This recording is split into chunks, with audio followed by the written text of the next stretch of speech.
There are things you keep fighting even though you already know you won't win. Not because you think you can still change them, but because letting go feels like losing. Events that already happened. People who will never be the way you want them to be. Situations that don't depend on you. Yet you keep going back to them, rethinking them, imagining alternative versions of reality, as if by insisting enough, something might change. But it doesn't. And while you're fighting what you can't control, your life stays on pause. Most people think the problem is what happened. Actually, the problem is the resistance. The more you resist a reality you can't change, the more that reality takes up space inside you. Not because it's powerful, but because you keep giving it energy. There's a difference almost no one understands. Pain is inevitable. Suffering is what you add when you refuse what already happened. Pain arrives. Suffering is what you build by continuing to say, "It shouldn't have gone this way. It's unfair. If only I had done things differently." None of these phrases change reality. They only change how trapped you feel inside it. This is where the biggest misunderstanding about acceptance begins. Accepting doesn't mean giving up. It doesn't mean saying, "Everything's fine." It doesn't mean approving of what happened. Accepting means stopping the argument with reality. Reality doesn't need your consent. It exists anyway. And as long as you keep fighting it, you can't use it as a starting point. Many people confuse acceptance with weakness.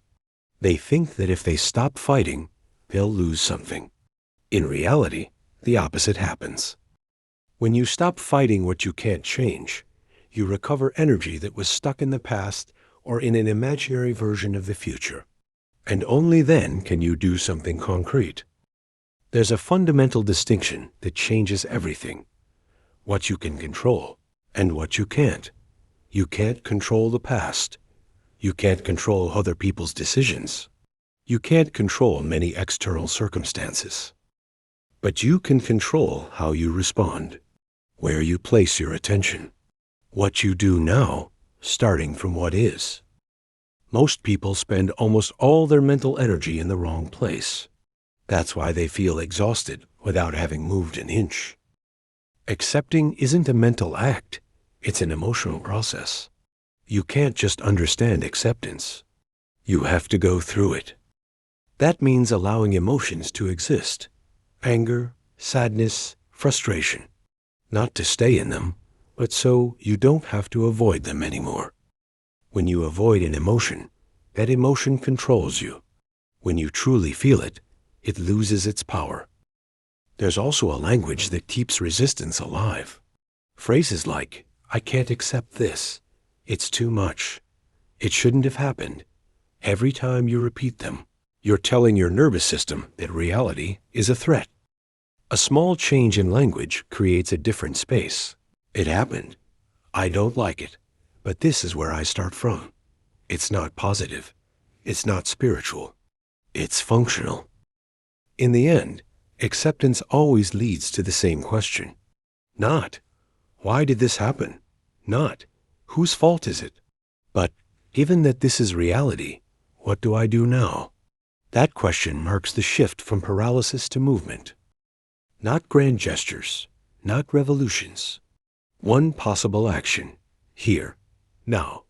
There's a phrase that sums all of this up better than any technique. Acceptance isn't something you do. It's something you stop not doing. You stop fighting the past. You stop negotiating with the irreversible. You stop waiting for reality to become different before you allow yourself to live. And in the space that opens up, something changes. Not the situation, you. Accepting what you cannot change doesn't make you passive. It makes you free. Free to use your energy where it matters. Free to stop being a hostage to what already happened. Free to live, even inside an imperfect reality.